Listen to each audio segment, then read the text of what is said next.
நாடார் மக்கள் முன்னேற்ற சங்கத்தின் நிறுவனத் தலைவர் பொன் விஸ்வநாத நாடார்.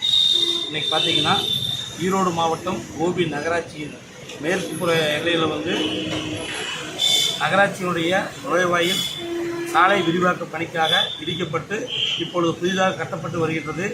இந்த மேற்கு நுழைவாயில் கர்ம வீரர் காமராஜர் ஐயா அவர்களால் 1958ஆம் ஆண்டு அவருடைய பொற்கர்களால் திறந்து வைக்கப்பட்ட நுழைவாயிலாகும்.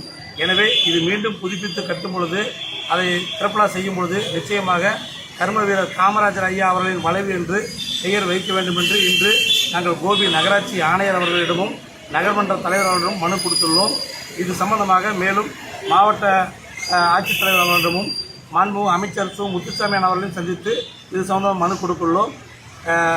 இது திறப்பலா செய்யும் பொழுது நிச்சயமாக இந்த 9 ஆண்டு காலம் ஆட்சி செய்த கர்ம வீரர் காமராஜர் ஐயா அவர்களின் புகழை போற்றும் விதமாகவும் புகழுக்கு புகழ் சேர்க்கும் விதமாகவும் இந்த கோபி நகராட்சியின் எல்லையில் வரலாறு மீட்டெடுக்க வேண்டும்.